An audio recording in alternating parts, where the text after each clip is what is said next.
तमहीद व ताखीर के एक ऐसे खतीब को आपके रूबरू करना चाहता हूँ जो हजारों के मजमे में संजीदगी को बर्पा कर देता है, ऐवाने बातिल में जलजला पैदा कर देता है कि जब वो गरजता और कूकता है तो साइक़े आसमानी महसूस पड़ता है, रिक़्क़ते आफरीनी पर आता है तो आंसुओं का सैलाब बहा देता है, इखलास व वरा की ज़बां खोलता है तो मोहब्बत के गुन गाता हुआ नजर आता है। मेरी मुराद है हजरत अक़दस हजरत मौलाना व मुफ्ती मोहम्मद खालिद साहिब, इमाम व खतीब जामा मस्जिद समर गार्डन है। मैं उनका इस्तकबाल करना चाहता हूँ इस शेर के साथ कि क्या है आलम को क्या बताऊं तेरी जोरे लिसानी का, क्या है आलम को क्या बताऊं तेरी जोरे लिसानी का, सुना है हर तरफ चर्चा है तेरी जादू बयानी का, जरा हमको भी दिखला वो सहरे लिसानी अपनी, सुना है कि तुम जादू की जबान रखते हो। मैं हजरत वाला से निहायत ही अदब एहतराम के साथ दरख्वास्त हूँ कि हजरत वाला तशरीफ लाएं और हम सामईन को अपने खिताब से। भाई आपको एक इत्तला देनी है कि हमारे शायर इस्लाम हज़रत मौलाना व मुफ्ती तारिक जमील साहिब कन्नूजी दामत बरकातुहुम, जिन्होंने अभी आपके सामने नातिया कलाम पढ़कर सुनाया है, वो माशाल्लाह बड़ी खुशी की बात है कि कल तक हमारी ज़ीनत स्टेज बने रहेंगे। कल तक इंशाअल्लाह जब तक प्रोग्राम मुकम्मल होगा यहीं पर रहेंगे। आप लोग उनके नातिया कलाम से महजूज हों कल तक, और खुतबा इज़ाम वो भी इंशाअल्लाह तशरीफ़ लाते रहेंगे। कल को दूसरे उलमा हैं, अब मुफ्ती खालिद साहिब हैं, मौलाना मुनीर साहिब दामत बरकातुहुम मादर इल्मी दारुल उलूम देवबंद से हैं। मैंने शुरू में एक दरख्वास्त की थी कि अल्लाह और उसके रसूल की खातिर इन दोनों दिनों को कुर्बान करना है, दोनों वक्तों को मदरसे में लगाना है और मदरसे में हाजिरी देनी है।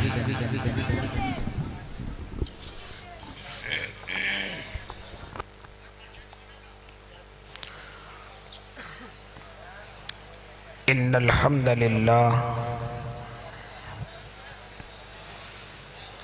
अल्हम्दुलिल्लाह नहमदुहु व नस्तईनुहु व नस्तगफिरुहु व नु'मिनु बिही व नतवक्कलु अलैहि व नऊज़ु बिल्लाहि मिन शुरूरि अनफुसिना व मिन सय्यिआति अमालिना।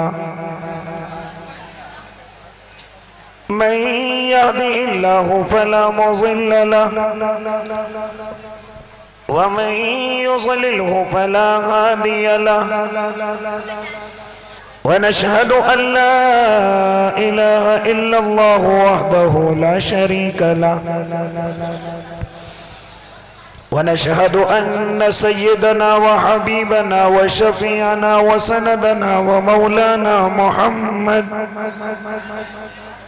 अरसलहु बिलहक़्क़ि बशीरन व नज़ीरा व दाइयन इलल्लाहि बिइज़्निहि व सिराजन मुनीरा।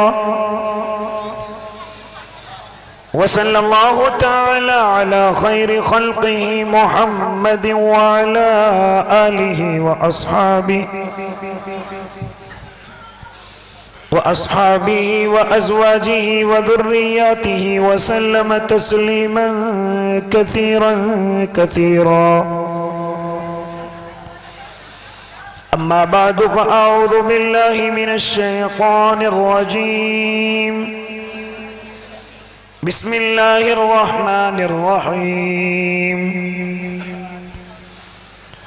मुहम्मदुर रसूलुल्लाह वल्लज़ीना मअहू अशिद्दाउ अलल कुफ़्फ़ारि रुहमाउ बैनहुम। वक़ाल तआला रज़ियल्लाहु अन्हुम व रज़ू अन्हु। वक़ाल तआला इन्नमा यख़्शल्लाह मिन इबादिहिल उलमा। वक़ाल नबी सल्लल्लाहु अलैहि वसल्लम अस्हाबी कन्नुजूम बिअय्यिहिम इक़्तदैतुम व इह्तदैतुम। सदक़ल्लाहुल अज़ीम व सदक़ रसूलुहुन नबियुल करीम व नहनु अला ज़ालिका मिनश शाहिदीन वश शाकिरीन वल्हम्दुलिल्लाहि रब्बिल आलमीन। उठ शेर मुजाहिद होश में आ, तामीर खिलाफत पैदा कर। क्यों फिरके फिरके होता है, बस एक जमात पैदा कर। कर तो भी तरक्की दुनिया में, असबाब तिजारत पैदा कर। कारून की दौलत ठुकरा दे, उस्मान की दौलत पैदा कर। इस्लाम कदम तू भरता है, फिर कुफ्र से क्यों तू डरता है। इस्लाम कदम तू भरता है, फिर कुफ्र से क्यों तू डरता है। या तो इस्लाम का नाम न ले, या फिर शौक शहादत पैदा कर। बावकार उलमाए कराम, बिलखुसूस मेरे बड़े भाई, इस मदरसे के रूह रवा हज़रत अक़दस हज़रत मौलाना हुसैन अहमद साहिब दामत बरकातुहुमुल आलिया, और इसी तरीके से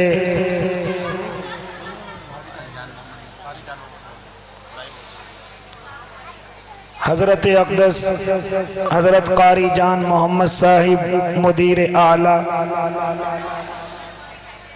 जिनकी मोहब्बतें मुझे आपके दरमियान में बार बार रूबरू कराती हैं। हज़रत अक़दस हज़रत मौलाना फ़िरोज़ अहमद साहिब क़ासमी दामज़िल्लहुमुल आलिया, हज़रत अक़दस हज़रत मौलाना मोहम्मद आक़िल साहिब दामा फ़ुयूज़हुम। अभी एक बड़े शायर इस्लाम, मैं तो महवे ताज्जुब था कि इतना बड़ा शायर हमारे इस इलाके के अंदर कैसे आया, कैसे वक्त मिला। लेकिन अल्हम्दुलिल्लाह ये हमारी जो नौजवान नस्ल है, ये जिस चीज़ को ठान लेती है, अल्लाह इनके जज्बों को कबूल करके इनकी दुआओं को भी कबूल करता है। मेरे भाई और पसे पर्दा बैठी हुई मेरी माएँ और बहनों, इस वक्त में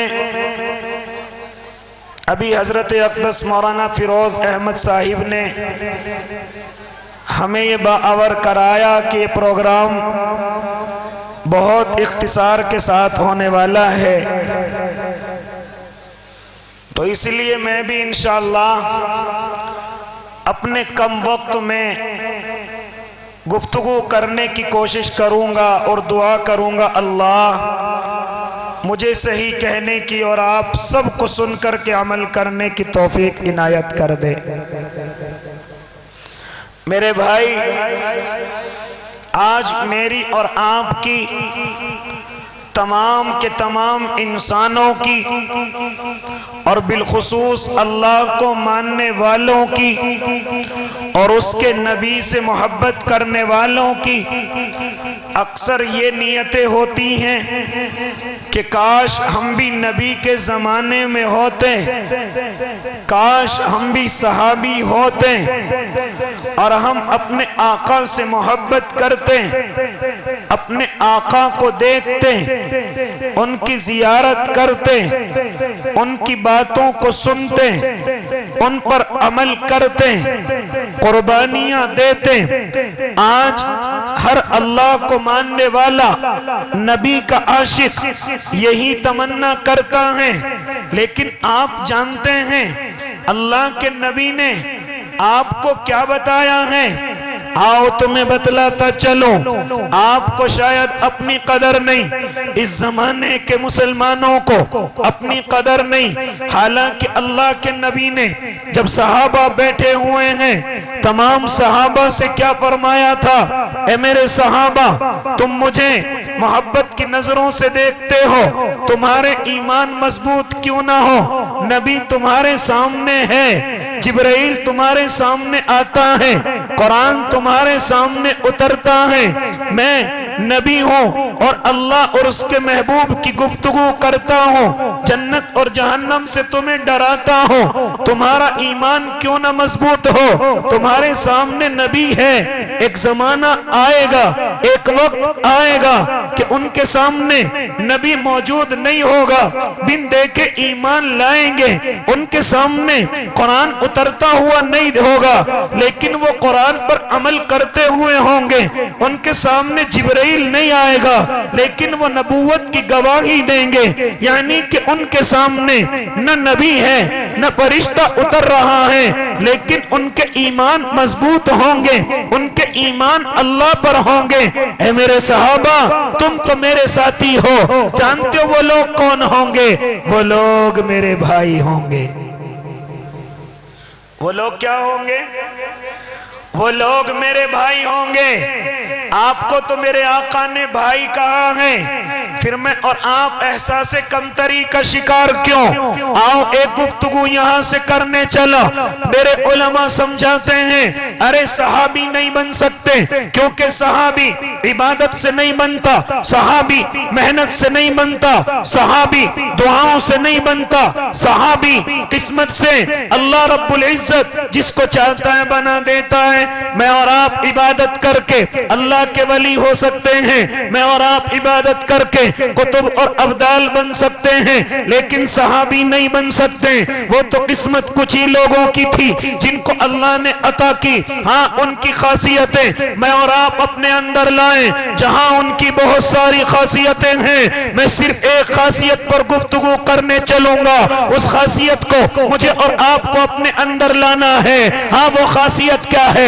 आओ जरा सुनते चले जाएं। उसी के ताल्लुक से मैंने कुरान मुकद्दस की एक आयत करीमा तिलावत की, मुहम्मदुर रसूलुल्लाह वल्लज़ीना माअहु अशिद्दाउ अलल कुफ्फारी रुहमाउ बैनहुम। इस खासियत पर गुफ्तगू करूंगा। सहाबा की खासियतें कुरान बयान करता है, नबी बयान करते हैं। कुरान सहाबा की खासियतें जमाना बयान करता है, लेकिन मैं सारी खासियतें आपके सामने इस वक्त में नहीं रख सकता, क्योंकि बहुत कलील वक्त है। इस वक्त में ये खासियतें नहीं रखी जा सकती। सिर्फ एक खासियत, ओ अल्लाह के दीवानों, ओ काटके के लोगों, ओ नेक मुसलमानों, ओ अल्लाह के नेक बंदों, सिर्फ एक खासियत को अगर अपने अंदर लेकर के आओगे, इंशाअल्लाह ये ज़माना तुम्हारे सामने कदम, तुम्हारे सामने सरों को झुकाएगा। ये दीवाना हाँ अगर अल्लाह का बन गया, नबी का बन गया, सारी खासियतें एक तरफ, सिर्फ एक खासियत मुझे और आपको सहाबा की अपने अंदर लानी है। वो कौन सी सिफत है? वल्लज़ीना माअहु अशिद्दाउ अलल कुफ्फार। सहाबा की ये खासियत ये है कि वो कुफ्फारों पर बड़े सख्त हैं, रुहमाउ बैनहुम, और अपने लोगों से बड़ी मोहब्बत करते हैं। ये कौन सी खासियत? आज मेरा और आपका हाल बिल्कुल बराक्स है। उनसे तो घबराते हैं और अपनों पर अकड़ करके आते हैं। ये खासियत मेरे और आपके अंदर कहां से आई? ये तो सहाबा इकराम की खासियत नहीं है। सहाबा इकराम की खासियत तो कुरान कुछ और बयान कर रहा है। सहाबा इकराम की खासियत हाँ कुरान मुकद्दस कुछ और बयान कर रहा है। लेकिन मेरे भाई, कौन से कुफारों पर जो दीन के दुश्मन हैं, कौन से कुफारों पर जो मेरी और आपके वजूद के दुश्मन हैं, कौन से कुफारों पर जो मस्जिद और मदरसों के दुश्मन हैं? सबके नहीं, बल्कि मेरा और आपका दीन तो ये कहता है कि अपनों को भी सीने से लगाया जाए, गैरों को भी सीने से लगाया जाए। तभी तो मेरे और आपके आका जब किसी लश्कर को रवाना करते थे, क्या सबक दिया करते थे? ए मुआज़ इब्ने जबल, ए ज़ैद बिन हारिसा, जिन इलाकों के अंदर निकलो, जिन इलाकों के अंदर जाओ, उनके बूढ़ों को तकलीफ न पहुंचाना, उनकी औरतों को तकलीफ न पहुंचाना, उनके बच्चों को तकलीफ न पहुंचाना, उनकी खेतियों को तकलीफ न पहुंचाना, उनके हरे दरख्तों को न काटना, उनके रास्तों को खत्म न करना, उनकी इबादत गाहों को न तोड़ना, उनके पादरियों और उनके पुजारियों को कुछ न कहना। ये कौन कहता है? ये मेरे और आपके आका मोहम्मद अरबी सल्लल्लाहु अलैहि वसल्लम इरशाद फरमाते थे, ऐ मेरे सहाबा, कमजोरों पर जुल्म न करना, गरीबों को न सताना, औरतों पर हाथ न उठाना, बच्चों पर हाथ न उठाना, हाँ बूढ़ों की कदर करना, उन पर हाथ न उठाना। इसी तरीके से ओ अल्लाह के दीवानों, हाँ उनके इबादत गाहों को न तोड़ना।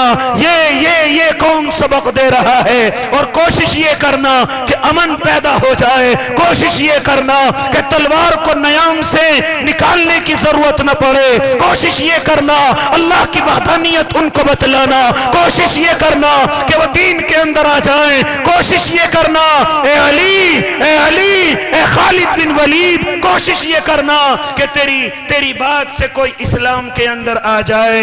ये 1000 कुफ्फार के कत्ल करने से ज्यादा बेहतर है। कौन से लोगों के लिए सख्त थे, लेकिन आज मेरा और आपका हाल क्या है? मैं और आप अपनों पर बरस जाते हैं और गैरों से घबराते हैं। ये कहां से सिफत आई? ये तो सहाबा की सिफत नहीं है, ये तो अल्लाह के दीवानों की सिफत नहीं है। सिर्फ इसी सिफत को मैं और आप अपने अंदर लेकर के आ जाएं, शायद खानदानी झगड़े खत्म हो जाएं, शायद घरों के झगड़े खत्म हो जाएं, शायद महलों के झगड़े खत्म हो जाएं, शायद हमारे गांव के झगड़े खत्म हो जाएं, हमारे मुल्क के झगड़े खत्म हो जाएं। और याद रखना, ये हिंदू भाई भी मेरे और आपके अपने हैं, ये गैर मुस्लिम भी मेरे और आपके अपने हैं। इनको गैर न समझना, क्योंकि ये इस्लाम के दुश्मन नहीं है, ये कुरान के दुश्मन नहीं है, ये मेरे और आपके दुश्मन नहीं है। कुछ वक्ती हालात होते हैं जो जज्बात में आ जाते हैं। अरे जज्बात में आकर तो घरों में भी लड़ाइयां हो जाती हैं, मियां और बीवी में भी लड़ाई हो जाती है। इसीलिए ये मुल्क हिंदुस्तान मेरे और आपके भाइयों से भरा हुआ है। इसलिए इसमें रहने वाला, तमाम के तमाम मजहब को मानने वाला जो भी इस मुल्क में रहता है, वो मेरा और आपका भाई है। मेरी और आपकी जिम्मेदारी बनती है कि उनको अपने सीने से लगाएं, उनको समझाएं कि तुम हमसे हमारे गैर नहीं हो, तुम हमारे भाई हो। किसने कहा? कुरान ने कहा, या अय्युहन्नास इन्ना खलकनाकुम मिन ज़करिन व उन्सा व जअलनाकुम शुऊबन व कबाइला लिताअरफू इन्न अक्रमकुम इंदल्लाहि अत्काकुम। अरे तुमसे तो हमारे रिश्ते हैं, तुमसे हमारा रिश्ता, हाँ तुम अल्लाह के बंदे हो, एक रिश्ता ये है, और तुम आदम के बेटे हो, एक रिश्ता ये है, तुम हमारे नबी के उम्मती हो, एक रिश्ता ये है, तुमसे हमारे 3 रिश्ते हैं। कौन तुम्हें भड़काता है? कौन तुम्हें बहकाता है? कौन हमसे लड़ने के लिए कहता है? कौन हमारा मुकाबला करने के लिए कहता है? तुम तो हमारे भाई हो, तुम हमारे दुश्मन नहीं हो, तुम हमारे भाई हो। हमारे दुश्मन तो कोई और हैं, हमारे दुश्मन तो कहीं और रहते हैं। वो कौन है? कुरान ने उनकी निशानदही की है, वलन तरज़ा अनकल यहूद वलन नसारा हत्ता तत्तबिया मिल्लतहुम। तुम हमारे दुश्मन नहीं हो।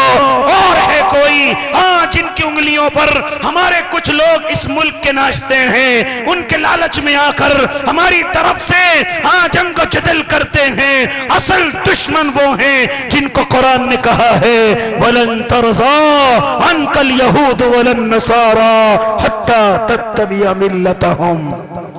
आप हमारे दुश्मन नहीं हैं, हमारा दुश्मन कोई और है। वो कभी हमारा दोस्त नहीं हो सकता। कुरान ने साफ कह दिया, वो हमसे कभी राजी भी नहीं हो सकता। अपने भाइयों को लड़ाने का काम वही कर रहा है, वही कर रहा है। वरना जरा मुझे बतलाओ, इस जमीन पर कौन हुक्मरानी करके गया है? कौन मुझे और आपको गुलाम बना करके गया है?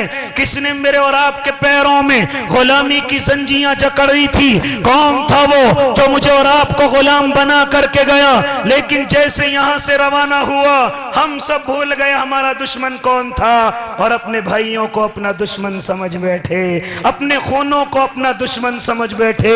और आज जब वो आता है तो उसकी हम बड़ी कदर करते हैं, बड़ी इज्जत करते हैं, लाखों करोड़ों अरबों रुपए उस पर खर्च कर देते हैं और अपने भाइयों को हम दुश्मन समझते हैं। अल आकिल तकफीहिल इशारा, अक्लमंद के लिए इशारा ही काफी है।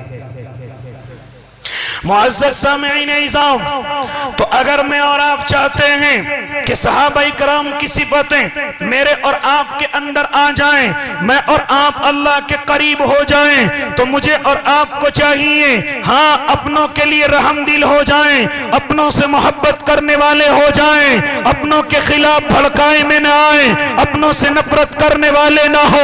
उनमें कौन है? उनमें मेरे घर का भाई भी है, इनसे मुझे मोहब्बत करनी है। महल्ले का पड़ोसी है, उससे मुझे मोहब्बत करनी है। हमारी मस्जिद का इमाम है, मुझे उसे अपना सरदार समझना है। हमारी मस्जिद का मुअज्जिन है, हमें उसे अपने सर पर बिठाना है। हमारे मदरसे का मुअत्मिन है, हमें उसे सीने से लगाना है। हमारे मदरसे के मुदर्रिस है, हमें उन्हें अपने दिल में जगह देनी है। हमारे रिश्तेदार हैं, उनसे सीने से सीने मिलाने हैं, उन्हें अपने घरों में दिलों में हाँ उन्हें जगह देनी है। लेकिन मैं और आप आज अपनों को भूल जाते हैं और गैरों को सरदार समझ बैठे हैं। मेरे और आपके सरदार कौन हैं? जरा बताओ तो सही। यही तो उलमाए कराम हैं जिनको आप मैं और आप हकीर समझने लगे, जिनको मैं और आप अपने पैरों की नऊज़बिल्लाह जूतियां समझने लगे। अरे ये सबक किसने दिया? उसी ने सबक दिया, उसी ने सबक दिया। आओ तुम्हें बतलाओ, जब मेरे और आपके आका मोहम्मद अरबी इस जमीन पर आए हैं तो उसने सिर्फ एक बात की वजह से मेरे आका से नफरत की है, मेरे आका को दिल में जगह नहीं दी है कि ये आखिरी नबी उनके खानदान के अंदर क्यों नहीं आया, उनके कबीले के अंदर क्यों नहीं आया, उनके घर कुनबे के अंदर क्यों नहीं आया। सिर्फ इसी वजह से वो मेरे आका से नफरत करने लगे, हालांकि वो आका का इंतजार कर रहे थे। मालूम करो उलमा से, अरे यहूद और नसारा की जब आपस में झगड़े होते थे तो क्या कहते थे? जब आखिरी नबी आएगा वो हम में से आएगा, हम तुम्हारा मुकाबला करेंगे, हम तुमसे जंग जीत जाएंगे। ये इस तरह की बातें करते थे। लेकिन जैसे मोहम्मद अरबी बनु इस्माइल के अंदर आए, अरब की सरजमीन पर आए, तमाम के तमाम बनी इसराइल, तमाम के तमाम यहूद और नसारा मेरे आका से नफरत करने लगे। और कैसी नफरत, कैसी नफरत! हाँ वो नफरत कि जो उनकी सुन्नतें होंगी उनके खिलाफ लोगों को चलाया जाएगा, उनकी सुन्नतों पर अमल नहीं कराया जाएगा, उनकी सुन्नतों को आगे की तरफ नहीं बढ़ाया जाएगा, उनकी सुन्नतों के खिलाफ सारे अमल किए जाएंगे। अगर मैं तुम्हें बतलाता चलूं कि किस तरीके से वो सुन्नतों के खिलाफ अपनी गाइडलाइन जारी करता है, लेकिन दुनिया जब भी रिसर्च के आखिर में पहुंचती है तो यही कहती है कि सुन्नत के अंदर बड़ी हिकमतें छुपी हुई हैं। सुन्नत के अंदर बड़ी हिकमतें छुपी हुई हैं। वो इस बात का कायल है। मालूम करो उलमा से, आज वो क्यों कहने लगा कि खाने के वक्त में हाथ धोने हैं लेकिन उनको साफ नहीं करना। क्यों? इसलिए कि वायरस का खतरा है, इसलिए कि स्वाइन फ्लू का खतरा है। ओ अल्लाह के बंदे, तू आज खतरा बतला रहे, मेरे आका तो इसको 1400 साल पहले कहकर के चले गए कि जो खाना खाने के लिए हाथ धोते हैं उनको अपने टॉवल से साफ न कीजिए वरना बीमारी का खतरा है, वायरस का खतरा है। तेरी रिसर्च आज पहुंची, मेरे आका तो बता करके चले गए। छींक आने के बाद अल्लाह का शुक्रिया अदा करना है। हाँ, जवाब में भी दूसरे को अल्लाह का रहमत का वास्ता देना है। इतनी दुआएं कैसे? रिसर्च के बाद पहुंचा कि अगर ये छींक रुक जाए तो ईमान वाले का, इंसान का दिमाग खराब हो जाए, लेकिन जैसी छींक आती है दिमाग खराब होने से बच जाता है। अरे तू आज रिसर्च करता है, मेरे आका पहले कह करके जा चुके हैं कि जब छींक आए तो जितना हो सके अल्लाह का शुक्रिया अदा करे, जितना हो सके। इस तरह की न जाने कितनी मिसालें, लेकिन मेरे भाई वो तभी से मेरे आका का और मेरी आका की सुन्नतों का तभी से वो दुश्मन बना हुआ है। और जितने भी आका की तरफ चलने वाले हैं या जितने भी इंसान आका की तरफ लेकर के चलने वाले हैं, आज के दौर में कौन है? नबी के बाद सहाबा थे, सहाबा के बाद ताबईन थे, ताबईन के बाद तबे ताबईन थे, और आज तक उलमा का ये जम्मे गफीर। जानते हो वो उलमा से नफरत क्यों करता है? हालांकि उलमा मालदार नहीं है, हालांकि उलमा उसके खिलाफ कोई साजिश नहीं करते, हालांकि उलमा उसके खिलाफ कभी बोलते नहीं, लेकिन फिर भी वो क्यों उलमा का दुश्मन है? जानते हो वजह क्या है? वजह ये है कि उलमा अल्लाह के नबी की तरफ लोगों को ले जाने वाले हैं, और वो नफरत मेरे आका से करता है। और वो नफरत किससे करता है? मेरे आका से करता है। मक्कतुल मुकर्रमा में, और उसके बाद जब मेरे और आपके आका मदीनतुल मुनव्वरा में पहुंच गए, बदर के लिए उकसाने वाला कौन है?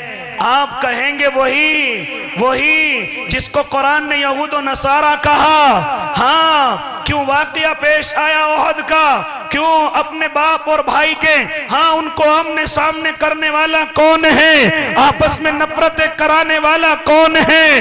अरे यही तो यहूदी था, यही तो यहूदी जो मदीनतुल मुनव्वरा से निकलकर मक्कतुल मुकर्रमा के अंदर जाकर के मक्का के सरदारों से कहता है, अरे तुम मोहम्मद अरबी की तरफ आओ, हम तुम्हारा साथ देंगे, हम उनसे मुकाबला करेंगे। तभी तो बदर पेश आया है, तभी तो ओहद पेश आया है, तभी तो खैबर पेश आया है। अरे तमाम की तमाम गज़वे सिर्फ इसी यहूदी की वजह से पेश आए हैं। लेकिन मेरे आका फौरन समझ गए थे, बारहा समझाया, ए मक्के के लोगों, तुम मेरे मुकाबले में ना आया करो, तुम मेरे घर के लोग हो, तुम मेरे मुकाबले के अंदर ना आया करो। लेकिन जैसे तुम आते हो फिर मजबूरन तुम पर वार किए जाते हैं। कौन बहकाता है? फिर आखिर में मेरे आका मजबूर होकर खैबर की तरफ रवाना होते हैं, और यहूदी अभी तक अपने घरों से सो कर के उठा भी नहीं था कि मेरे आका उनके घरों पर मौजूद थे। कभी उनकी साजिशों को कामयाब नहीं होने दिया। लेकिन ये सिलसिला अभी तक दराज है, ये सिलसिला अभी तक चला हुआ है। वही तो साजिश करता है। जब मक्कतुल मुकर्रमा से मेरे आका मदीनतुल मुनव्वरा पहुंचे तो खैबर के यहूदियों को सबक सिखाया, बनु कुरैज़ा के यहूदियों को सबक सिखाया, हाँ, इन तमाम को सबक सिखाया। लेकिन यहूदी अब भी बाज न आया, उसके अकल और दिमाग के अंदर ये बात अभी तक नहीं आई। वो आज भी साजिशें करता है, वो आज भी मदरसों को निशाने बनाता है, वो आज भी उलमा को निशाने बनाता है, वो आज भी दाढ़ी टोपी वालों को हाँ निशाने बनाने की कोशिश करता है। कभी उसका जासूस दारुल की शेखुल दारुल की दारुल हदीस में मिलता है, कभी उसका जासूस मरकज निजामुद्दीन के अंदर नजर आता है, कभी उसका वो हाँ मुझे और आपको आपस में लड़ाने वाला हाँ कभी दारुल की दारुल हदीस में नजर आता है, कभी मरकज निजामुद्दीन में मेरा और आपका लुबादा ओढ़कर वो वहां पर नजर आता है। और मैं और आप उनके बहकाए में आकर अपनों के दुश्मन हो जाते हैं, अपनों से नफरत करने लगते हैं, अपनों के खून के प्यासे हो जाते हैं। नहीं समझते और मैं और आप अपने जो महबूब हैं उन्हीं से नफरत करने लगते हैं।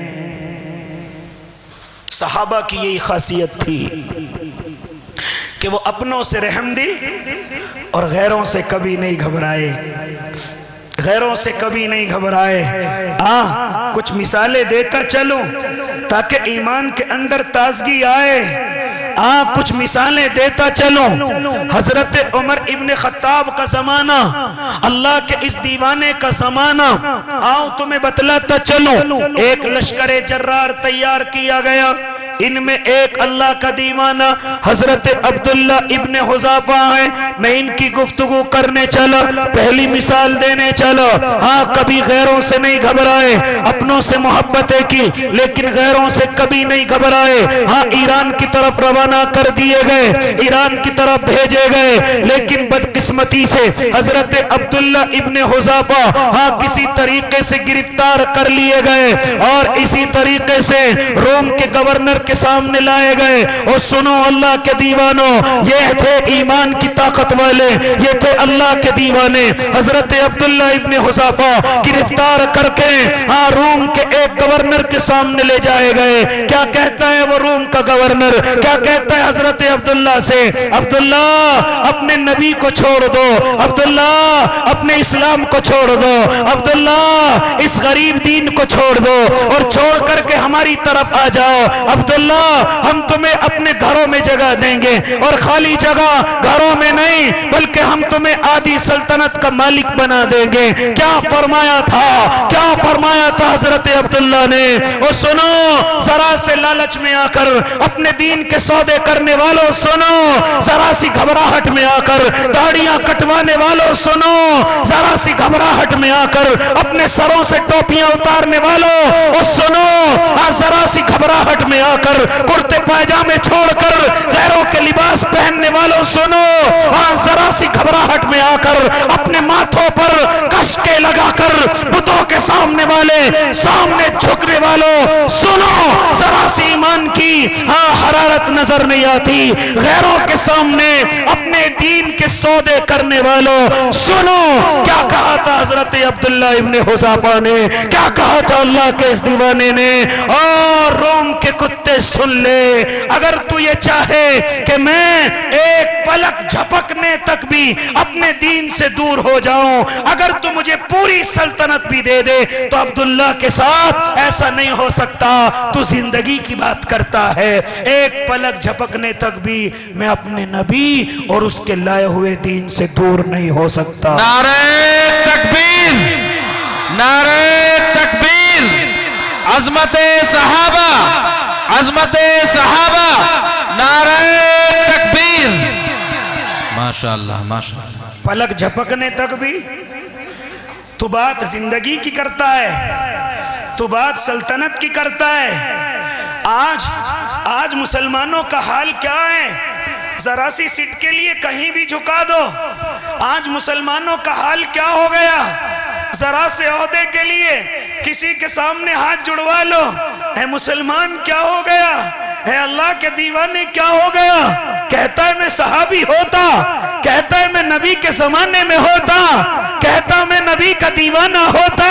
बंद कर ले अपनी जबान को, तेरे अंदर वो ताकत और कुव्वत नहीं है, तेरे अंदर वो जज्बे नहीं है, तेरे अंदर वो हौसले नहीं है कि तू अल्लाह के नबी के जमाने में रहकर उनकी तरह कुर्बानियां दे देता। तेरे अंदर वो ताकत और कुव्वत नहीं है। आओ तुम्हें बतलाता चलो, हजरत अब्दुल्ला इब्ने हुज़ाफा क्या फरमा रहे हैं कि एक पलक झपकने तक भी मैं इस दीन से दूर नहीं हो सकता। लेकिन ए मुसलमान, आज जरा मैं और आप गौर करें, मैं और आप तो सिर्फ मस्जिद के मुसलमान हैं, बाहर जाते ही वही कुफ्फारों वाली गलतियां करते हैं। मैं और आप सिर्फ रमजान के मुसलमान हैं और महीनों में आते ही मैं और आप कैसी कैसी खुराफात करते हैं। शादियों के अंदर जाकर के देखो, ऐसा लगता है कि कोई अल्लाह वाले नहीं है, ऐसा लगता है कोई ये अल्लाह को मानने वाले नहीं हैं, बल्कि कोई और लोग हैं, खड़े होकर के खाना खाते हैं। कैसे सहाबी बन सकते थे, सरों को खोल करके खाते हैं, कैसे सहाबी बन सकते थे।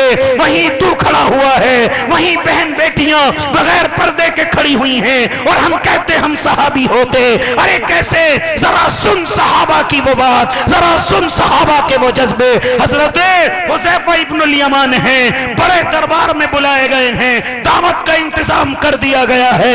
खाने सजा दिए गए हैं। क्या कहा था? हाँ, हजरत हुज़ैफा खाना खा रहे हैं, एक लुकमा जमीन पर गिर गया। हाँ, नबी की सुन्नत याद आ गई, इस लुकमे को उठा करके खा लो, अगर सन गया तो इसको ऐसी जगह पर रख दो कि शायद कोई जानवर इसको आकर के खा ले। लेकिन ये नहीं हो सकता कि पैरों में आ जाए, ये नहीं हो सकता कि कदमों में आ जाए, ये नहीं हो सकता। आज मेरा और आपकी शादियों का हाल क्या है? जितना खाना हमारी प्लेटों में नहीं, उससे ज्यादा हमारे पैरों के अंदर होता है। कहते हम सहाबी होते, कहते हम सहाबा के जमाने में होते, जरा सी नकल ही में और आप उतार लेते तो शायद सहाबा मेरी और आपकी सिफारिश करते, शायद मेरे और आपके नबी मेरी और आपकी सिफारिश करते। जब लुकमा जमीन पर गिर गया, हजरत हुज़ैफा इब्नुल यमान का जमीन पर लुकमा गिर गया, उठाने को चले, बराबर वाला हाथ मार करके कहता है, ए हुज़ैफा क्या कर रहे हो? बेइज्जती कराओगे? ए हुज़ैफा हमें जलील कराओगे? ए हुज़ैफा हमारी इज्जत क्या रह जाएगी? क्या कहा था? क्या कहा था हजरत हुज़ैफा ने? अतरुकु सुन्नत रसूलुल्लाहि सल्लल्लाहु अलैहि वसल्लम लिहाउलाइल हुमका। क्या फरमाया था? अरे इन बेवकूफों की वजह से, इन बेवकूफों की वजह से मैं अपने नबी की सुन्नत पर अमल करना छोड़ दूं? मैं अपने नबी की सुन्नत को छोड़ दूं? क्या कहा था हजरत हुज़ैफा ने? आज मैं और आप कितने जनाजे निकालते हैं, आज मैं और आप कितना गैरों की तकलीद करते हैं, गैरों की तरफ चलते हैं। ये चीजें कहां से आई हैं? आओ सुनो, हजरत अब्दुल्ला इब्ने हुज़ाफा क्या कह रहे हैं कि एक पलक झपकने तक मैं अपने ईमान से, मैं अपने इस्लाम से, मैं अपने नबी से, मैं अपने अल्लाह से, मैं अपनी इस शरीयत से, मैं इस कुरान से, मैं एक पलक झपकने तक भी हाँ अपने दीन से दूर नहीं हो सकता। तू जिंदगी की बात करता है, तू सल्तनत की बात करता है। क्या कहा उस गवर्नर ने? हुज़ैफा को तख्ते-ए-दार पर चढ़ा दिया जाए, फांसी पर चढ़ा दिया जाए। कहा हुज़ैफा अब भी तुम्हारे पास वक्त है, अब्दुल्ला इब्ने हुज़ाफा अब भी तुम्हारे पास वक्त है, आओ हमारे मजहब को कबूल कर लो, आओ तुम्हें हम आधी सल्तनत दे देंगे। लेकिन तख्ते-ए-दार पर चढ़ना पसंद किया। हाँ, लेकिन ईमान का सौदा नहीं, इस्लाम का सौदा नहीं। अभी फांसी रुकी हुई है, अभी तख्त पर फांसी रुकी हुई है। क्या कहता है गवर्नर कि दो मुसलमानों को लाया जाए जो कैदी हमने बना लिए हैं, जरा पानी खोलता हुआ आग पर रख दिया जाए। कहा हुज़ैफा इब्ने हुज़ाफा हमारी गुफ्तगू मान लो, वरना ये दोनों मुसलमान अपनी जान से हाथ धो बैठेंगे, अपनी जान से हाथ धो बैठेंगे। हजरत अब्दुल्ला कहते हैं, अरे किस चीज की बात करता है? हाँ, ये तो अल्लाह के यहाँ शहादत पा जाएंगे, ये तो शहादत का जाम नोश कर जाएंगे। ये मुझसे ज्यादा खुशकिस्मत हैं कि मुझसे पहले जन्नत के अंदर पहुंच जाएंगे, तो इनसे मुझे डराता है। दोनों सहाबा को पानी में डाल दिया गया, खोलते हुए पानी में उनको खत्म कर दिया गया। अब फिर आजमा रहा है, अपने तीर अंदाजों से कहता है कि अब्दुल्ला इब्ने हुज़ाफा के साइड से तीर निकाले जाएं, इसको डराया जाए, इसको धमकाया जाए, शायद ये अपने दीन का सौदा कर ले, शायद ये अपने ईमान का सौदा कर ले। तीर अंदाजों को लगाया गया, तीर करीब से निकाले गए, लेकिन कोई जंबिश नहीं, कोई डर नहीं, कोई खौफ नहीं। हाँ, अब गवर्नर भी घबरा गया, आखिर कौन सी मिट्टी के बने हुए हैं? अरे जरा उतार करके लाओ, इसकी इस्तकामत पर मुझे रोना आ गया, इसकी इस्तकामत पर मुझे आशिकी हो गई, जरा इसे बुला करके लाओ। चुनाचे हजरत अब्दुल्ला को उतार करके लाया गया। कहा अब्दुल्ला तुझसे जैसा मजबूत मैंने आज तक कोई नहीं देखा। अब्दुल्ला अगर तू जा रहा है तो मेरी पेशानी का एक बोसा लेकर के चला जा। नारे तकबीर, नारे तकबीर, अज़मते सहाबा, अज़मते सहाबा, मदारिसे इस्लामिया। क्या फरमाया? क्या कहता है वो काफिर? अब्दुल्ला तेरी इस्तकामत पर मुझे रोना आया, इतने मजबूत हो तुम, इतने मजबूत हो अपने ईमान में। हाँ अब्दुल्ला, जरा मेरी पेशानी का बोसा ले लो, मैं तुम्हें छोड़ दूंगा। क्या कहा हजरत अब्दुल्ला ने? पहले थोड़ा सा गौर किया, कहीं इसमें भी ईमान के अंदर कमी तो नहीं आ जाएगी। फिर सर उठाया और कहा, ए शाम के गवर्नर, अगर तू मेरे तमाम मुसलमान कैदियों को छोड़ दे तो मैं तेरी पेशानी का बोसा ले लूंगा। अगर तूने मेरे सहाबा को, अगर तूने मेरे नबी के सहाबा को और मेरे साथियों को नहीं छोड़ा तो तेरी पेशानी का बोसा लेना भी गवारा नहीं करूंगा। अगर तूने मुसलमानों को छोड़ दिया तो शायद मैं तेरी इस अमल पर गुफ्तगू कर लूं। चुनाचे, हाँ चुनाचे उसने तमाम मुसलमानों को छोड़ने का वादा किया। हजरत अब्दुल्ला उठे, उसकी पेशानी का बोसा लिया, लेकिन दिल के अंदर गमगीन है कि कोई गलती तो नहीं हो गई। दिल के अंदर गमगीन है कहीं ईमान का सौदा तो नहीं हो गया। दिल के अंदर गमगीन है कहीं अल्लाह तो नाराज नहीं हो गया। दिल के अंदर गमगीन है अगर नबी को मालूम हो जाए कहीं वो मुझसे नाराज तो ना हो जाए। दिल के अंदर गमगीन है। इसी गम के अंदर निढाल होते हुए हजरत उमर इब्न खत्ताब की महफिल में पहुंचे। अमीरुल मोमिनीन, मुझसे गलती हो गई, मुझसे गलती हो गई। मैंने अपने मुसलमानों की रिहाई के लालच में उस काफिर की पेशानी का बोसा लिया था, उस काफिर के माथे को चूमा था। क्या कहा था हजरत उमर इब्न खत्ताब ने? खड़े होकर हजरत अब्दुल्ला को सीने से लगाया और कई दफा हजरत उमर ने हजरत अब्दुल्ला की पेशानी को चूमा था, कई दफा पेशानी को चूमा और कहा, अब्दुल्ला तू ये गुफ्तगू अपने दिल से निकाल दे, अल्लाह ने तेरा ये अमल मुसलमानों के लिए कबूल कर लिया है। अपने दिल से ये ख्याल निकाल दे। मेरे भाई, आज मैं और आप क्या क्या करते हैं? अपनों को कंधों पे नहीं बिठाते, गैरों को कई कई किलोमीटर लेकर के चलना फख्र समझते हैं। अपनों को एक वक्त का खाना नहीं देते, लेकिन गैरों के लिए लाखों लाखों खर्च कर डालते हैं। अपनों के लिए मेरे और आपके पास मोहब्बत के दो जुमले नहीं हैं, लेकिन गैरों की तारीफ व तौसीफ रोजाना सुबह और शाम में और आप बयान करते हैं। अपने उलमा अच्छे नहीं लगते, अपने उलमा अच्छे नहीं लगते। अरे जो चेहरों पर अल्लाह के नबी की दाढ़ियां सजाए हुए हैं, जो रात और दिन अल्लाह के सामने रोते हैं, वो उलमा मुझे और आपको अच्छे नहीं लगते। मुझे और आपको अच्छे कौन लगते हैं? जो मेरे और आपके सौदे करते हैं, जो मेरे और आपके रोनों को देखकर, मेरे और आपके आंखों के आंसुओं को देखकर वो जश्न मनाते हैं, वो खुशी मनाते हैं। लेकिन मैं और आप अपने इन सर के ताजों की कदर नहीं करते, अपने इन इमामों को अपने सरों के ताज नहीं समझते, अपना सरदार नहीं समझते। हाँ, किसी ने इस मुल्क से जाते हुए ये खूब कहा था कि मुसलमानों मुसलमानों मुसलमानों, दो चीजें इस मुल्क से कभी खत्म नहीं होगी। एक तो ये कि तुम्हारे ऊपर गद्दारी का लेविल, जब तक तुम इस दुनिया से रुखसत नहीं होंगे ये लेविल खत्म होने वाला नहीं। और दूसरी कमी तुम्हारे अंदर ये होगी कि तुम अपनों पर कभी भरोसा नहीं करोगे, अपनों पर कभी भरोसा नहीं करोगे। अपना कोई निकल करके आएगा उसको एजेंट बताओगे, अपना कोई मौलवी तुम्हें समझाने की बात करेगा तो उसके पीछे पड़ जाओगे। उससे कहोगे सिर्फ इमामत ही कर लो, उससे कहोगे सिर्फ मदरसा ही चला लो, हमें समझाने की गुफ्तगू न करो, हमें सुधारने की गुफ्तगू न करो।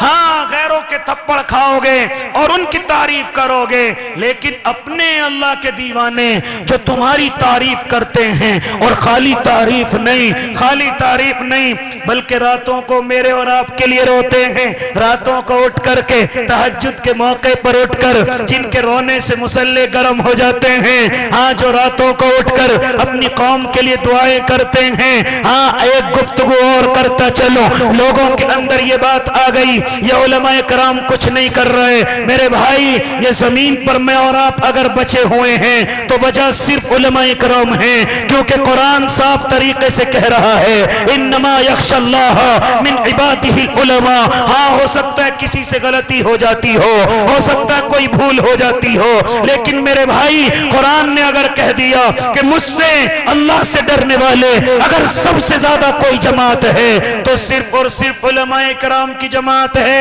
आज मुझे अगर सब कुछ छोड़ दें, मैं और आप अपने उलमा की सिर्फ कदर कर ले, इनके लिए नरम हो जाएं, इनको अपना सरदार समझ ले, इनको अपना वकील समझ ले, इनको अपना जज समझ ले, इनको अपना SHO समझ ले, इनको अपना SP समझ ले। अगर हम इनको अपना DM समझ ले तो खुदा की कसम जितना मैं और आप बर्बाद हो रहे माल के एतबार से, पैसे के एतबार से, जितना मैं और आप बर्बाद हो रहे शायद वो बर्बाद होने से बच जाए। ये उलमा तमाम तालीम हासिल करके आए हैं, इनको सिर्फ मुसल्ले पर रख करके हाँ इनकी सलाहियतों को संग आलूद न करो, बल्कि हिदाया पढ़ के आए हैं। तुम्हारी तिजारत के फैसले किताबुल बुयू पढ़ करके ये करना जानते हैं। आओ, तुम्हारे लड़ाई झगड़ों के फैसले ये हिदाया पढ़ के करना जानते हैं। ओ अल्लाह के बंदो, इन्होंने नबी की सियासत को पढ़ा है, सहाबा की सियासत को पढ़ा है। इन्हें सिर्फ मुसल्लों तक महदूद न करो, बल्कि इनसे कहो कि हमारी जिम्मेदारी को संभालो, हमें संभालो और इनके पीछे न पड़ो, इनके पीछे न पड़ो। खुदा की कसम बगैर लालच के अगर कोई मेरे और आपके लिए दुआ करता है तो सिर्फ और सिर्फ ये उलमा की जमात है। गरम है मेरे और आपके लिए कोई अगर मेरे भाई दुआ करने वाला है तो सिर्फ और सिर्फ ये उलमा की जमात है। इन्हें तिजारत की तरफ न जाने दो, इन्हें दुनिया के लालचों में न पड़ने दो, वरना कहीं ऐसा ना हो कि हम इनसे जफाए करें और ये मजबूर होकर तिजारत में अपने आप को ढालने लगें। जितनी तनख्वाह में और आप इनको महीने में देते हैं, कहीं अगर इनको तिजारत समझ में आ गई कि जितनी एक महीने में तनख्वाह मिलती है उतनी तो हम रोजाना कमा सकते हैं, उतनी तो हम रोजाना चीजें ले सकते हैं जितनी हमें एक महीने के अंदर तनख्वाह मिलती है। बताओ तो सही, क्या ऐसी तिजारतें नहीं हैं? क्या ऐसे मेरे और आपके पास कारखाने नहीं हैं? क्या मेरे और आपके पास ऐसी फैक्ट्रियां नहीं हैं? लेकिन इन उलमा को सिर्फ दीन में ही रहने दो, इनके पीछे न पड़ो, कहीं मायूस होकर के इनके दिल न टूट जाएं और ये मुझसे और आपसे दूर हो जाएं, फिर अल्लाह का अजाब मेरे और आपके ऊपर आ जाए।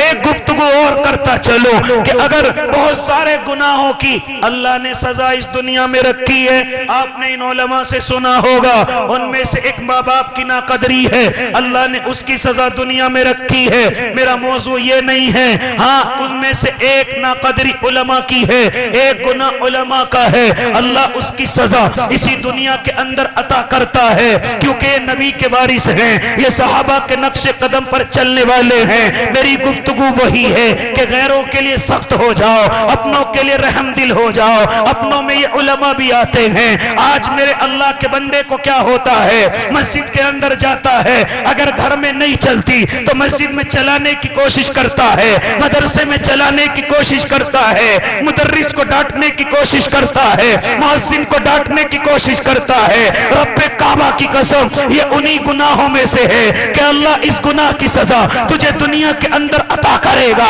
अल्लाह तुझे दुनिया के अंदर हाँ जलील करेगा।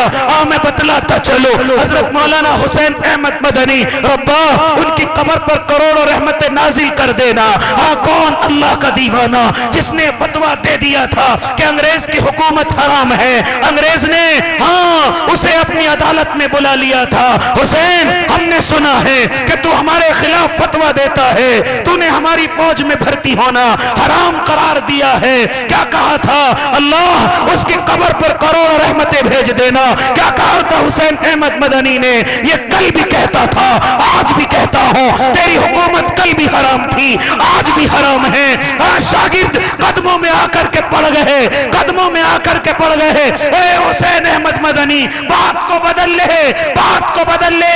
क्या कहा था हजरत हुसैन ने? ओ अल्लाह के दीवाने, अगर बात बदल गई ईमान बदल जाएगा, अगर बात बदल गई हाँ ईमान में कमी आ जाएगी। और जज ने कहा था इसका अंजाम जानते हो?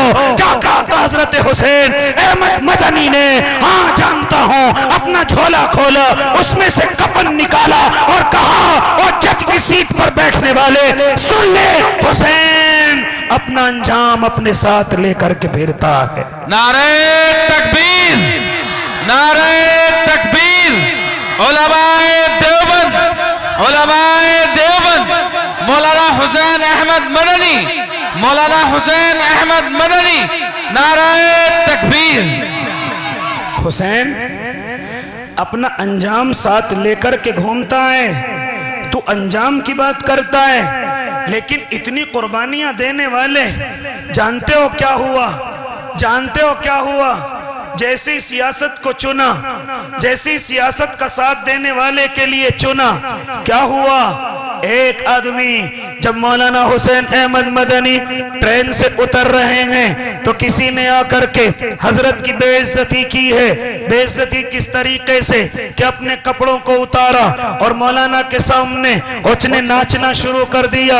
अरे इतनी जिल्लत अल्लाह अपने आलिम की बर्दाश्त नहीं करता, इतनी जिल्लत अल्लाह अपने इस नेक बंदे की बर्दाश्त नहीं करेगा। जैसे ही उसने कपड़े उतारे हजरत उसको नजरअंदाज करके आगे की तरफ बढ़ गए, लेकिन दुनिया ने देखा, दुनिया गवाह थी। जब बंटवारा हुआ तो वही हजरत मौलाना हुसैन अहमद मदनी के सामने नाचने वाला, जब बंटवारा हुआ तो लोगों ने उसकी बेटियों को पकड़ा था और उसको पेड़ से बांध करके उनकी बेटियों की इज्जतों को नीलाम किया था। हाँ बरहना करके तमाम मजमे के सामने उसकी बेटियों को नीलाम किया था और उस दीवाने हाँ उस जलील की आंखों में आंसू थे और वो भी समझ रहा था ये मुझे किस चीज की सजा मिली है जो आज मेरी बेटियां मेरी नजरों के सामने बरहना की जा रही हैं। वो कोई और वजह नहीं थी। उसने कहा था सबके सामने कि ये सजा मुझे उलमा की बेइज्जती करने की वजह से मिली है, उलमा को जलील करने की वजह से मिली है। मेरे भाई बहुत सारे गुनाह अल्लाह ने इस जमीन पर ऐसे मुझे और आपको दिए हैं कि अगर हम उन गुनाहों में मुलव्विस होंगे तो अल्लाह उनकी सजा दुनिया के अंदर ही मुझे और आपको देगा। उनमें से एक चीज ये है कि मैं और आप अगर इस जमीन पर अपने उलमा की नाकदरी करेंगे तो अल्लाह सजा जमीन पर देगा। अपने अइम्मा की अगर हम नाकदरी करेंगे अल्लाह सजा जमीन पर देगा। हम अपने मुदर्रिसों की, इमामों की, मुअज्जिनों की अगर हम नाकदरी करेंगे तो अल्लाह मुझे और आपको सजा इसे जमीन पर अता करेगा। क्योंकि मेरे नबी ने फरमा दिया था इनके जैसे होना, इनकी सुनने वाले होना, इनकी मदद करने वाले बनना, लेकिन इनसे नफरत करने वाले ना होना, वरना तुम हलाक हो जाओगे, वरना तुम बर्बाद हो जाओगे। जानते हो वजह क्या है? क्योंकि अल्लाह उलमा की जिल्लत की सजा इसी जमीन पर अता करता है। दुश्मन की जहां बहुत सारी चालें हैं, उनमें से एक चाल ये भी है कि इनकी आवाम को इनके उलमा से काट दिया जाए। क्योंकि समझाने वाले ये हैं, करने वाली आवाम है, बताने वाले ये हैं, करने वाली इनकी आवाम है। मेरे भाई ये उलमा मेरे और आपके लिए ट्रांसफार्मर की तरह हैं। अगर ये नहीं होंगे तो लाइट नहीं आएगी, अगर आएगी तो पावर के साथ नहीं आएगी।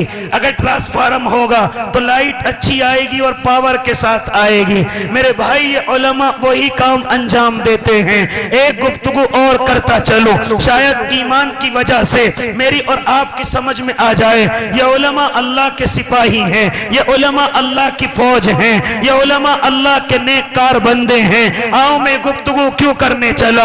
क्योंकि मेरे रब ने एक कुरान के अंदर वादा किया, इन्ना नहनु नज़्ज़लना ज़िक्रा व इन्ना लहु लहाफ़िज़ून। हम इस कुरान को उतारने वाले और इसकी हिफाजत करने वाले। मेरे भाई मेरा रब हिफाजत किसके जरिए से करा रहा है? इन्हीं उलमा के जरिए से तो करा रहा है। मेरा अल्लाह इस कुरान की हिफाजत इन उलमा की वजह से कर रहा है। इस गुफ्तगू को ऐसे समझें कि जैसे हमारे मुल्क का वजीर आजम ये ऐलान कर दे कि तुम मुझे वजीर आजम बनाओ, इस मुल्क की हिफाजत मैं करूंगा। जब उसको वजीर आजम बना दिया जाता है, बताओ क्या वो सरहदों पर होता है? नहीं होता। बताओ वो मशीन गन लेकर के क्या दुश्मनों से मुकाबला करता है? ना मेरे भाई, वो तो अपने कमरे के अंदर सोता रहता है। इस मुल्क की हिफाजत करने वाली फोर्स है, इस मुल्क के लिए जान लड़ाने वाली फोर्स है। मैं और आप सोते रहते हैं, हमारे लिए जाग करके जिंदगी गुजारने वाली हाँ इस मुल्क की फोर्स है। इस मुल्क का वजीर आजम अपनी फोर्स से बड़ी मोहब्बत करता है, उनके लिए कपड़े अलग बनाता है,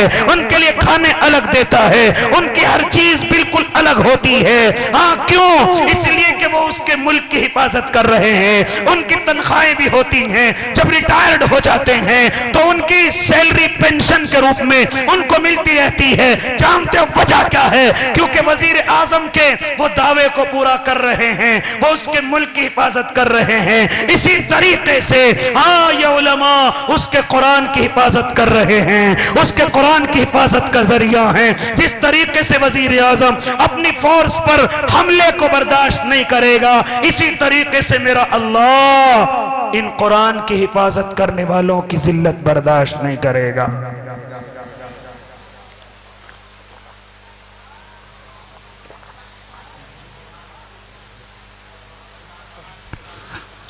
इस कुरान की हिफाजत करने वालों की अल्लाह जिल्लत बर्दाश्त नहीं करेगा।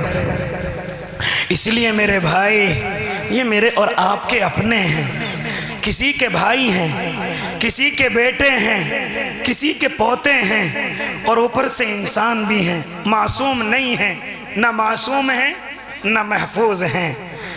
सुनो, नए मासूम हैं नए महफूज हैं। मासूम तो सिर्फ अंबिया की जमात है जो मासूम अनिल खता है, और महफूज सहाबा इकराम की जमात है जो महफूज अनिल खता है। ये उलमा न मासूम हैं न महफूज हैं। हो सकता है कोई गलती हो जाए, हो सकता है कोई भूल हो जाए, हो सकता है जाने अनजाने में, लेकिन क्या मैं अपने भाइयों को माफ नहीं करता? क्या मैं अपने बेटों को माफ नहीं करता? क्या मैं अपने रिश्तेदारों को माफ नहीं करता? फिर क्या वजह होती है कि हम उलमा की गलतियों को इतना लंबा कर देते हैं? क्या ये मेरे और आपके बेटे नहीं हैं? बताओ तो सही अल्लाह के बंदो, अल्लाह मेरी और आपकी रोजाना कितनी गलतियां बर्दाश्त करता है, कितनी गलतियां नजरअंदाज करता है। क्या मैं और आप अपने इन भाइयों की नहीं कर सकते? क्या मेरे और आपके भाई नहीं हैं? इसलिए इरादे करो कि इंशाअल्लाह अपने अंदर सहाबा की वो सिफत कि गैरों के लिए सख्त और अपनों के लिए रहमदिल, अपनों में इंशाअल्लाह ये उलमा भी आते हैं, रिश्तेदार भी आते हैं, अपनों में पड़ोसी भी आते हैं, भाई भी आते हैं। इंशाअल्लाह इरादे करो कि हम अपनों के लिए नरम रहेंगे, और अगर कोई दीन का दुश्मन आएगा तो सब यकजा होकर इंशाअल्लाह उसका मुकाबला करेंगे ना भाई इंशाअल्लाह, और अपने उलमा की सरपरस्ती में रहेंगे।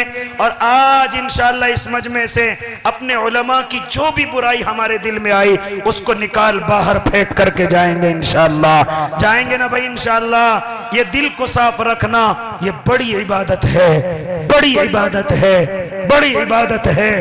एक आखिरी गुफ्तगू करने चला, एक अल्लाह के नबी अपने सहाबा के मजमे में बैठे हुए हैं।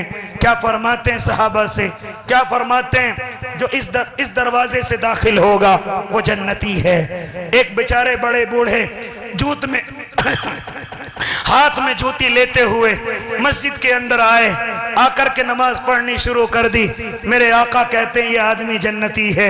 कल का दिन आया, फिर कहा मेरे अल्लाह के नबी ने कि इस दरवाजे से जो आएगा वो जन्नती है। हाँ, फिर देखा कि वही बूढ़े मियाँ अपने हाथ में जूती लेकर के आ रहे हैं। तीसरा दिन हुआ, मेरे आका ने फिर सहाबा से कहा कि इस दरवाजे से जो आएगा वो जन्नती है। तीसरे दिन भी वही अल्लाह के नेक बंदे बूढ़े मियाँ अपने हाथ में जूती लेकर के आ रहे हैं। सहाबा ने, एक सहाबी उनमें बैठे हुए हैं कि आखिर देखो तो सही इनका क्या अमल है। वो सहाबी उठ करके गए, उनके पीछे पीछे उनके घर पर पहुंचे। पहुंच करके हाँ कहा, ओ अब्बा जी, ओ अल्लाह वाले, मैं तुम्हारा 3 दिन मेहमान रहूंगा, मुझे मेहमान बना लीजिए। हाँ, उस अल्लाह के बंदे ने उन सहाबी को मेहमान बना लिया। रात के वक्त सोए हैं, लेकिन कहां से नींद आती? वो तो अपने मिशन पर आए हुए थे कि आखिर देखूंगा इनका क्या अमल है। अपने ओढ़ने के कपड़े से मुंह निकाल करके देखते हैं क्या अमल कर रहे, कुछ भी अमल नहीं किया। इशा की नमाज पढ़ी, चद्दर तान करके सो गए।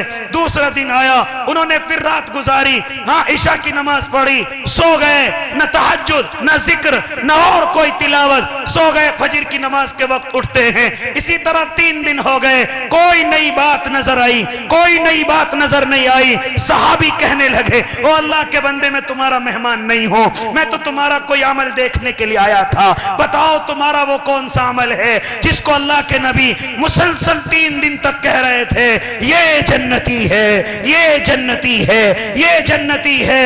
वो अब्बा जी कहने लगे, मेरा कोई बड़ा अमल नहीं है, सिर्फ मेरे जन्नत में जाने का एक ही अमल हो सकता है कि मेरा दिल सब की तरफ से साफ है। मेरा दिल क्या है? सब की तरफ से साफ है।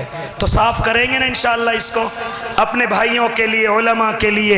इन उलमा की कदर कर लो मेरे भाई, ये दुनिया में नहीं बल्कि आखिरत में भी काम आने वाले हैं, ये जन्नत में भी काम आने वाले हैं। इनकी नाकदरी जिसने भी की आकर के माफी मांग लो। हाँ, इनकी कदर मुझे और आप पर करनी बेहद जरूरी है। अल्लाह मुझे भी और आपको भी अमल की तौफीक दे दे। आमीन व आखिर दावाहुम अनिल हम्दुलिल्लाह।